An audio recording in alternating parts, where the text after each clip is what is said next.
미국과 이란 간의 종전을 위한 협상이 결국 결렬되었습니다. 오늘은 이 내용 좀 제대로 보도록 하겠습니다. 바로 보시죠. 전쟁 발발 43일 만에 파키스탄 이슬람아바드에서 대면 평화 협상에 나선 미국과 이란은 장장 21시간에 걸친 협상 끝에 결론을 도출하는 데 실패했습니다. 협상이 끝난 직후만 하더라도 그 다음날 추가로 협상하겠다는 입장을 보였는데요. 제이디 벤스 부통령이 미국으로 귀국함에 따라 결국 합의 도출에는 실패하였고요. 협상이 결렬되고 말았습니다. 당시 미국과 이란 간의 견해차가 너무 컸다고 합니다. 우선 제이디 벤스 부통령이 밝히길 이란 협상단이 미국의 합의 조건, 그러니까 이란이 핵 포기 확약을 거부하면서 협상이 결렬되었다고 밝혔는데요. 제이디 벤스 부통령이 말하길 분명한 사실은 이란이 핵무기를 추가하지 않겠다는 확약과 더불어 이를 신속히 달성할 수 있는 수단도 추가하지 않겠다는 약속을 우리는 확인해야 한다는 것이라며, 이것이 미국의 핵심 목표이며 우리는 이번 협상을 통해 이를 달성하려 했다고 말했습니다. 하지만 핵무기와 관련된 미국의 요구를 이란이 거부를 하게 되었는데요. 이란은 이에 대해 상반된 의견을 내놓았습니다. 이란 국영방송이기도 한 IRIB는 미국이 지나치게 많은 것을 요구했다는 것이 합의 도출의 장애물이었다고 보도했습니다. 이란은 다양한 창의적인 접근을 시도했음에도 불구하고 미국의 과도하고 비합리적인 요구로 인해 협상의 진전을 이루지 못했다고 보도했습니다. 협상 중에 가장 큰 진통이 있었던 것은 호르무즈 해협과 관련된 것으로 알려지게 되었는데요. 호르무즈 해협 봉쇄와 관련하여 양측 간의 견해차가 컸다고 전해지고 있습니다. 이란이 해협을 미국과 함께 통제하자는 방안을 거부하고 단독으로 통행료를 부과하겠다는 태도를 고수해서 꽤 갈등이 있었다고 합니다. 타스님 통신도 호르무즈 해협 사안에 심각한 의견 불일치가 있다고 보도하기도 했습니다. 하지만 이렇게 21시간 넘게 긴 시간 동안 협상했음에도 불구하고 합의가 되진 않았습니다. 이때 협상에서는 미국이 우라늄 농축 전면 중단, 약 900파운드에 달하는 비축 우라늄 9개 반출, 호르무즈 해협에 대한 미국의 자의적 건립권 등을 새롭게 이란에 요구했다고 하는데요. 문제는 이러한 내용들을 이란이 전부 다 받아들이기는 어렵고요. 이후 미국과 이스라엘의 레바논 공습 중단을 약속하지 않은 것도 협상 결렬의 원인으로 지목되기도 했습니다. 협상 결렬의 가장 큰 이유는 미국과 이란이 서로 강경하게 자기 입장만 주장을 하고 견해차를 줄이지 않은 게 가장 큰 이유로 보이는데요. 제이디 벤스 부통령은 현재 자신들이 제안한 요구사항들이 최고이자 최종인 제안을 제시하였고 이란이 수용하는지 지켜보겠다고 발언했습니다. 그리고 우리의 레드라인이 무엇인지 매우 명확한데 미국은 합의에 도달하지 못했다고 발언하였죠. 미국은 아무래도 자신들의 요구를 더 이상 물릴 생각이 없어 보입니다. 문제는 이란 같은 경우에도 협상을 서두를 이유가 전혀 없다는 입장을 보인다는 게 큰 문제입니다. 다만 문제는요, 다음에 다시 협상이 되긴 하겠지만 협상이 이런 식으로 지연이 되면 될수록 글로벌 에너지 공급에 큰 제약이 발생한다는 것입니다. 상당 부분의 원유를 중동과 호르무즈 해협을 통해 수입하는 동아시아 국가들 입장에서도 상당히 큰 문제죠. 거기다가 뉴욕타임스 보도에 따르면 이란이 호르무즈 해협에 부설한 기뢰를 제거할 능력이 없어서 난처한 상황이라고 합니다. 그렇다 보니 이란이 미국의 제안에도 불구하고 해협 통행량을 늘리지 못하고 있다고 하는데요. 3월부터 이란 해군과 이란 혁명수비대는 소형 선박을 동원해서 호르무즈 해협에 다수의 기뢰를 부설하였습니다. 그리고 선박들이 해상 기뢰와 충돌할 수 있다는 경고를 발령하였고요. 이란 언론들은 안전항로 지도를 공개했죠. 근데 그걸 기록 자체를 안 한 것입니다. 거기다가 부설된 위치를 이탈해 떠다닐 수 있다고 하는 것을 봐선 고정식 기뢰를 설치한 것이 아니다 보니까 다른 지역으로 이동했을 가능성도 있어 보입니다. 문제는 미 해군도 기뢰 제거 능력이 취약합니다. 당장 호르무즈 해협에 배치된 미 해군 군함 중에 기뢰를 제거할 수 있는 기뢰 소해함은 단 한 척도 없습니다. 나중에 구축함 2척을 호르무즈 해협으로 보내 소해를 하겠다고 하긴 했지만요, 구축함 2척 가지고는 소해를 할 수는 없습니다. 또 다목적 연안 전투함에 기뢰 제거 장비를 탑재해서 만일의 사태를 대비하고 있는 모습이기도 한데, 기뢰 탐지 장비가 없으면 연안 전투함도 기뢰 제거 작전에 도움이 되지는 못할 것이라는 평가가 지배적입니다. 이렇게 호르무즈 해협이 장기간 봉쇄가 되어버리면 동아시아 국가들은 정말 큰 위기입니다. 일단 이전에도 계속 말씀드렸지만 한국 같은 경우에는 우리나라는 수입 원유의 약 70%, LNG 20%를 중동에서 조달하는데 이들 물량 대부분은 폭이 33km에 불과한 호르무즈 해협을 통과합니다. 블룸버그 통신 보도에 따르면 이 해협을 경유하는 원유 가운데 한국의 비중은 12%인데 중국과 인도에 이어 세 번째입니다. 이렇다 보니 정부에서는 석유 최고 가격 제도를 도입하고 차량 2부제까지 실시하면서 어떻게든 에너지를 아끼려고 하고 있긴 하나, 호르무즈 해협 봉쇄가 풀리지 않으면 에너지 위기가 코앞으로 다가오게 될 겁니다.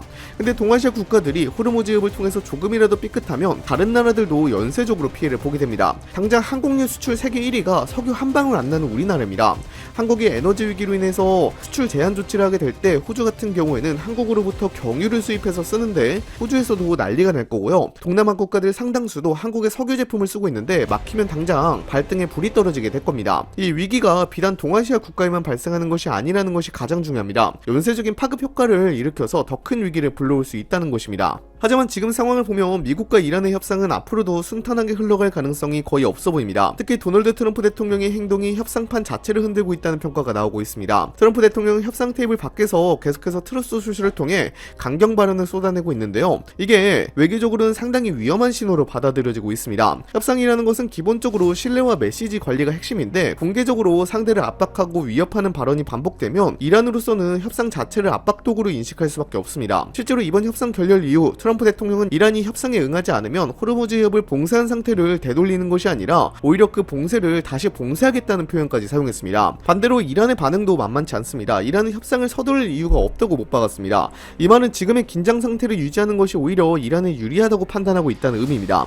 특히 이란은 여전히 호르무즈 해협이라는 핵심 카드를 쥐고 있습니다. 따라서 미국의 압박이 강해질수록 오히려 협상에 응하지 않고 버티는 전략을 선택할 가능성이 높습니다. 거기다가 이란은 조금씩 상황이 개선되고 있는 모습입니다. 중국과 러시아가 뒤에서 계속해서 물자와 무기를 지원해주고 있다는 소식도 전달되고 있는데요. 그렇다 보니 이전보다는 이란으로서는 상황이 조금이나마 개선이 되었다고 합니다. 여기에 또 하나의 변수, 이스라엘이 등장합니다. 이스라엘은 현재 레바논 지역에 대한 공습과 지상작전을 계속 확대하고 있습니다. 이란과 파키스탄이 공개적으로 공격 중단을 요구하고 있음에도 불구하고 이스라엘은 전혀 움직이지 않고 있습니다. 이란으로서는 자신들의 영향권인 레바논이 계속 타격을 받는 상황을 자시하기 어렵고 이에 따라 협상 테이블에서 양보할 명분이 더 줄어들게 됩니다. 결국 지금의 구조는 굉장히 위험합니다. 미국은 압박을 강화하고 이란은 버티고 이스라엘은 군사행동을 확대하고 있습니다. 세 축이 서로 다른 방향으로 움직이면서 긴장은 계속 쌓이고 있습니다. 이 상태에서 작은 충돌 하나만 발생해도 상황은 걷잡을 수 없이 확대될 가능성이 큽니다. 그렇다 보니 협상 자체가 회의적인 시각을 가지고 있는 사람들도 점점 많아지고 있죠. 모쪼록 하루빨리 평화협정이 이루어졌으면 하는 바람입니다.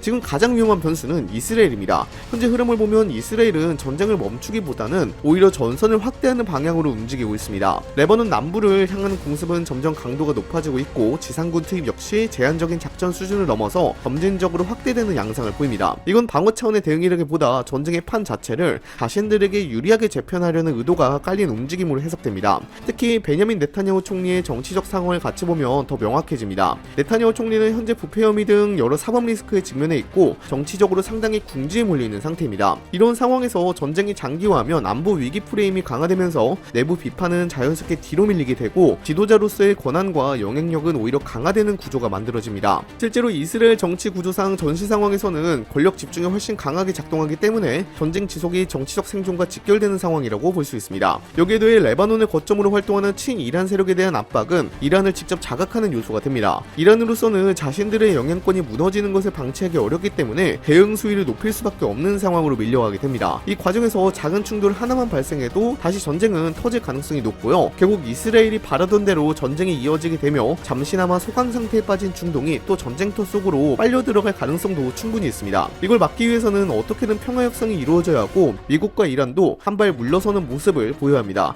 현재처럼 강대강으로 나가다가는 진짜로 다 죽을 수도 있습니다.